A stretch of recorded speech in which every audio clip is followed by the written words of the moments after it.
नमस्कार, आप देख रहे हैं डीएन दबंग न्यूज। डीएन दबंग न्यूज के शो कलाकार अपन पहचान में रमन सिंह के साथ आज आपको मिलवाते हैं भोजपुरी के एक ऐसी कलाकार जिनका नाम है शिल्पी राज। तो आइए शिल्पी राज जी, हमारे चैनल में आपका स्वागत है।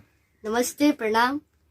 और सबसे पहले जे भी हमारे दर्शक देखा थावे, जे भी हमार गाना सुना थावे, वहाँ सबके तहे दिल से धन्यवाद। जे हमार गाना इतना वहाँ सबके पसंद आवता रहुआ लोग के, तो अपन आशीर्वाद प्यार ऐसे ही बरसैले रही।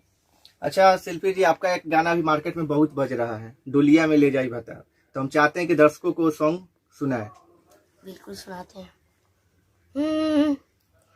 हरे प्यार पे भरोसा नहीं यार कहिलो, काहे इंतजार न हमार कहिलो।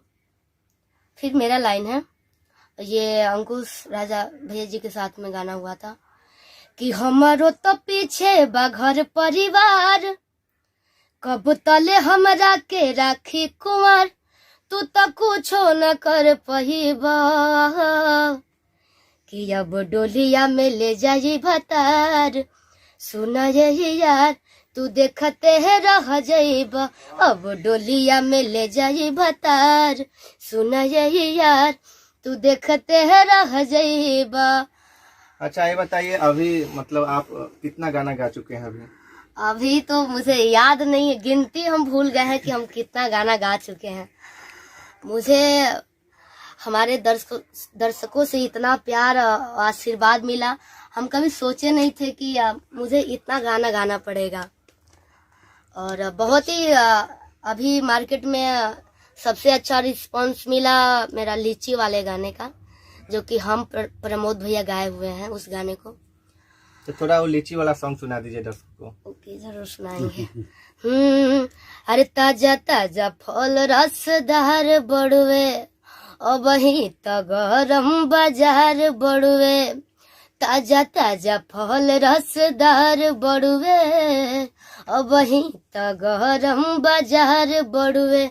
चला ठेला पवा के लाल हब बेची के हो, चला ठेला पवा के लाल हब बेची के हो। बोला का भाव बा तोहरा लीची के हो, बोला का भाव बा तोहरा लीची के हो। तो आपका अगर दिल का सबसे करीब सॉन्ग जो हो वो हमारे दर्शकों को सुनाए। अभी मेरा बहुत ही जल्द एक गाना रिलीज हुआ है, उसको सुनाते हैं। अरे देख ले बानी सपना सैया हम आज रात के, आवे वाला बानी रउआ छोड़ी गुजरात के। अरे ठीक से तू कटे हो ये पिया लंबा सफर के, कि ले आई हो छागल सैया सुन छव भर के। ले आई हो छागल सैया सुन छव भर के। क्या बात है, बहुत अच्छा। और आप देख रहे थे कलाकार अपन पहचान शो में शिल्पी राज जी के साथ। तो हम नेक्स्ट एपिसोड में आपको दूसरे कलाकार से मिलवाते हैं। जय हिंद।